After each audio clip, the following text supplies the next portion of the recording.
What's up, Renegade Nation? Before we begin the video, I want to give a shout out to our most recent Patreon supporters and YouTube members.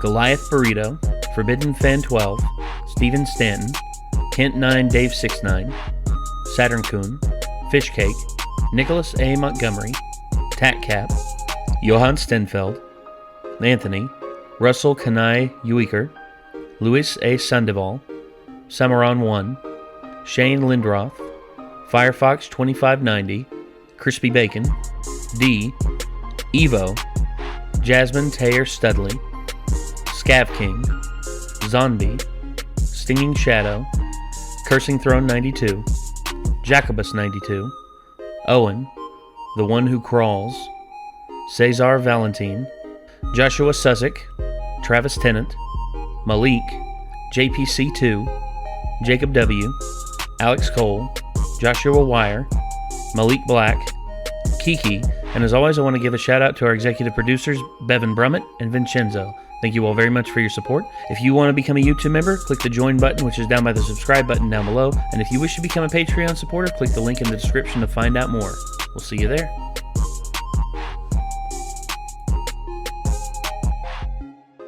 You just grabbed an instructional video. Hold it tight.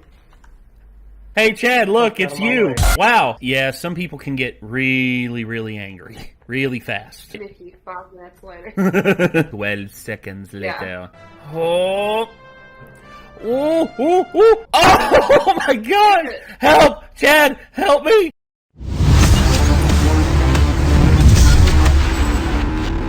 You know, Disney is really trying their hardest to appeal to China. I mean, really, they're trying really hard to appeal to China. But they're not doing a really good job with the PR here in the U.S., that's for sure. Because the whole Mulan fiasco. Did you hear about that? Mostly. Yeah, so they filmed a segment of the Mulan film on a concentration camp for the Uyghurs, who are the minority Muslim population in China. And, yeah, apparently China just doesn't like them and wants people to just pretend they don't exist. It's kind of messed up. Yep. And, they also really wanted to engage with China by saying, hey, look, we're having our next big Marvel film be directed by a Chinese national. Never mind the fact that Chloe Zhao has said that she hates the Chinese government and wants nothing to do with said Chinese government. And then not only that, but now they are trying to really hype up this film, Shang-Chi and the Legend of the Ten Rings, which, gotta be honest, I liked the first trailer. I thought the first trailer was actually really interesting. I mean, the main actor seems like he's like all in on the character, and also they're bringing the 10 rings in, and it seems like they're going with something that's more like in ties with the original source material. And yeah, the other thing is the actor for this is completely like, he trolls people on Twitter all the time, and I remember, according to the internet, he was part of the fastest quote-unquote cancellation of all time. It was like as soon as the trailer for the first trailer dropped, all of a sudden people were just like, and he's canceled. Because apparently he makes trollistic humor and people try to cancel him for it, and he's literally just like, what are you going to do? What can they do to him? He's already been cast in the role, and all they can do is cast stones. Anyway, we've got Shang-Chi and the Legend of the Ten Rings queued up here. Let's go ahead and get up on screen, and here we go. Throughout my life, the Ten Rings gave our family power. If you wanted them to be yours one day, you have to show me you are strong enough to carry them.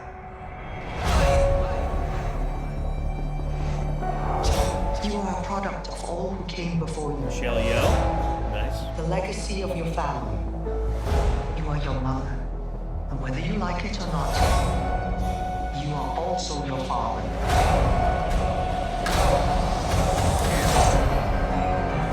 I told my men they wouldn't be able to kill you if they tried.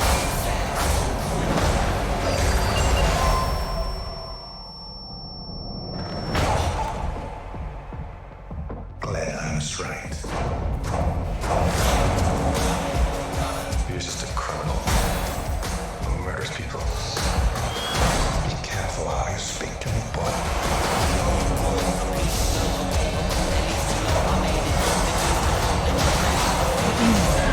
I thought I could change my name.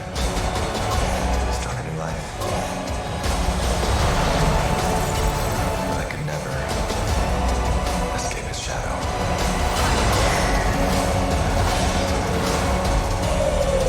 My son, you can't run from your past.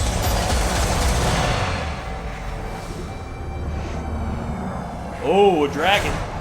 Is this what you wanted? I got my Mortal Kombat vibes right there. The blue and the orange, yeah. Sub-Zero Yeah, Scorpion. Sub-Zero and... Got this. Ooh. Thank you. That looks kind of kick-ass, honestly. Oh, yeah, dude. I mean, I'm all about... I don't know anything about this character, this story. So here's the thing. Anything that basically hasn't already been talked about or shown in the MCU, I'm not really super versed in because I'm not really a comic reader. So here's the thing really about I've been exposed to. Here's the thing about the 10 rings. So originally, the 10 rings in the Marvel Cinematic Universe, how it started out. You remember the people who kidnapped Tony Stark at the beginning of the first Iron Man movie? Yeah. That clan was called the 10 Rings. Were they? Yes. And here's the thing. The Mandarin, quote unquote, was the leader of the 10 Rings. And the Mandarin was, the person that was in Iron Man 3, but turns out he was fake. So there was actually a short film that was released that dealt with the character, the Mandarin, played by Ben Kingsley, in Iron Man 3. He went to prison, and then turns out this person who was in there to interview him was actually an assassin from the real 10 Rings and the real Mandarin. And basically, he tells him, he's just like, oh no, they told me not to kill you. Our leader wants to speak with you personally. And I'm not sure if that has anything to do with this. More than likely not. But they were going to do something with the 10 Rings, but eventually it has evolved into this. This is something that, in all honesty, goes back to, there's certain fighters in Chinese lore who have the rings around their wrist. Mm-hmm. Supposedly it adds more power to your punch whenever you are delivering blows. And the thing is, I think with this is they're basically, let me see if my memory serves me right. Shang-Chi and the 10 Rings. There we go. Let's see. We have here. Okay, based on Shang-Chi. So there we are. Shang-Chi, Master of Kung Fu, Brother Hand. So let's see.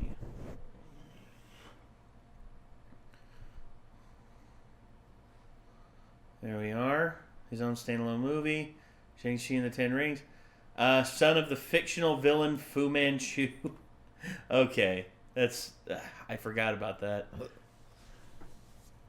So, I feel like that might be slightly dated at this point. What, Fu Manchu? Dr. Fu Manchu. Yeah, he was pretty, infamously, crazy in terms of, again, I'm just thinking, probably around the time that was written, that was not well thought out. Not really. No. Well, the thing about it is, that dude, kind of has aged badly with current. Well, it's just like Arsène Lupin. It's standards. Well, it's just like Lupin the Third, dude. I mean, Lupin the Third is it honestly makes no sense because supposedly he's a descendant of Arsène Lupin, when in truth, it's seen as its own separate thing, even though it's not actually connected to Arsène Lupin, the French thief. So I'm just talking more in terms of Dr. Fu Manchu, I'm kind of like, is that racist? Kind it seems of. like it could be racist. English author. Oh, I see. So, to Irish parents. Actually, here's the weird thing about it. If you're British, if you're British, or at the very least, if it's not racist, it's in slightly bad taste, maybe. Kind of. Know. I'm not really 100%. Well, here's someone would have to tell me. Here's the interesting thing about where it's an English author. Here's the thing I've noticed whenever it comes to Brits. You see controversy right there on number 4. Oh, I see it. So yeah, racism and Orientalism, nonsensical Chinese name. So yeah. See, that's what so I the thought. Chinese embassy kill the white man, take his women. Chinese embassy issued formal complaints against the film. Drums of Fu Manchu. Fu Manchu. His death. The Fiendish World of Max Romer. Contextualize absurd books. Crazed exoticism and are really far less polar, less black and white, less white, and so they seem. So, so the whole thing with cancel an advertisement, GM in 2013, the land of Fu Manchu. That's what they were gonna say, and intended to refer to China, as was offensive. So, again, whenever it comes to Brits, I knew I had a feeling about that. I was like, that's well, CMPC. here's the thing: whenever it comes to British people doing stuff, it's typically like not as frowned upon as if it's an American. For instance, when Anthony Hopkins played Zorro, Anthony Hopkins, Dr. fucking Hannibal Lecter, played Zorro. Nobody batted a fucking eye. Did you know that? Zorro is supposed to be Spanish? Yes, Zorro is a Mexican folk hero. It's Mexican, okay. Yeah, he's a Mexican folk hero, and he was portrayed by a blue-eyed British man who was previously known for playing a psychopathic cannibal. I mean, he played Hannibal Lecter, and then I think it was 7 years later he played Zorro. Weird. Okay. And no one batted an eye. Same thing with Peter O'Toole. Peter O'Toole played Man from La Mancha, and no one batted an eye about that. It's whenever the Brits do it, it's again, whenever the Brits do it, it's cool. But whenever someone else does it, or whenever an American does it, it's considered offensive. And I don't know. Either that, or it was just the time it was done during. You know. Well, I don't know, man. All in all, though, Because obviously, like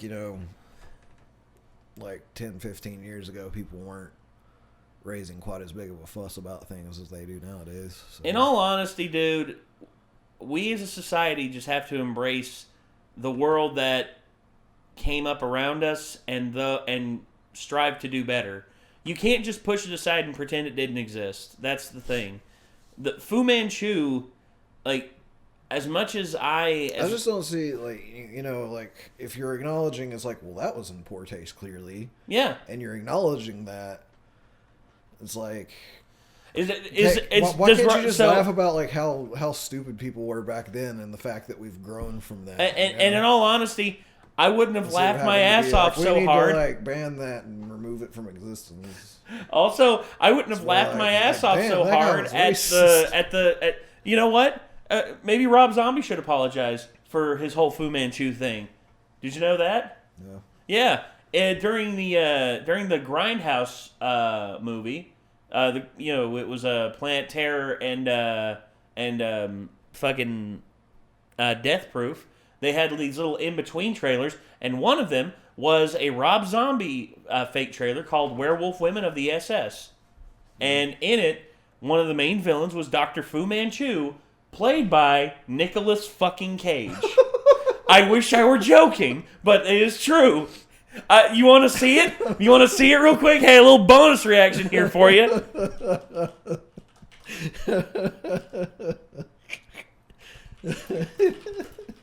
Here we are. Here it is. Eventually.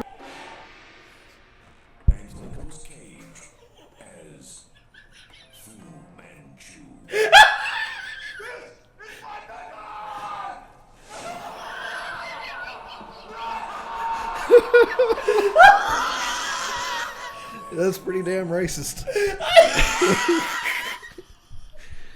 I remember me and Zach were watching this in the theater. I was dying. I was dead. You could not move. I was just fucked. Oh, God. Whew. So, yeah. Nicolas Cage as Fu Manchu. Like, what the fuck? I don't think they should have done that. Okay. What? Dude, this was Grindhouse. It was literally them doing all the ridiculous shit. Yeah, this was also still back before a lot of people started caring about this kind of stuff, too. So. No, it's when people had nothing better to do with their time. I say that, but again, there's things that it's just deserve... the days of the internet when people could finally start talking to each other, being like, "Hey, man, isn't this kind of racist?" Yeah, man, that's definitely kind of racist. And then, It's like, but everybody on our internet being like, "Oh my god, that's racist!" But like back in the day, like 2007, no, this dude, we were just on again, MySpace and we were just like, "Hey, man, this band Hollywood Undead just put out this song. Check this out. Cool, I like it." Me though, dude, I see this and I think to myself, this is pure parody of like the exploitation films of the 60s and 70s that made absolutely no fucking sense. That's what Rob Zombie was going for. He wasn't doing it to try, because keep in mind, dude, the King of Siam was played by Yul Brynner, who was like he was Russian, not Chinese. So again, and that's considered a cultural, quote unquote, culturally relevant film. Again, dude, it just people like you could clearly tell Rob Zombie's taking the piss out in this. He's not being serious at all. So for me, I see this and I just can't help but just think to myself, yeah, I honestly I laugh at this because of the ridiculousness of it. That's the whole thing. And if it's not your cup of tea and you don't find it funny, okay, you don't find it funny. Doesn't mean you need to try and cancel Rob Zombie because he's a victim of his time. Have tried to cancel him for other things, and he's just not really a cancelable personality. He doesn't give a shit, dude. Pretty much. Pretty much is what it has to come down to. Like, are you going to bend the knee and apologize for bullshit? Like, sometimes it's merited, but most of the time it isn't. Most of the time, he's literally it's like Scott made a Cawthon. career off of basically Jesus. like what's with people, shock factor and horror related things. So whenever you start trying to be like, "Oh, he did this shocking thing," he's like, "Yeah, I know I did that shocking thing." I did. He's like, "Were you shocked by it? Good, that was the point." Yeah, hope you enjoyed it, and if you didn't enjoy it, I've seen a lot of don't people really online be like, "He's so tasteless and disgusting and everything," and it's just like that's why we like him. That's the joke. Okay, well, that's why he makes decent entertainment. It's because it's shocking and disgusting. Yeah, we need to move on from this. So, this was Shang-Chi and the 10 Rings, and of course, a little parody trailer of Werewolf Women of the SS. So, hopefully, you all enjoyed. I don't know how much I'm going to be able to show this. Probably not much at all. And I guess until next time, signing off. Take basically all of that out, probably. Basically, I'm Nate. I'm Nick. We'll see you then, everybody. Peace out. Jesus.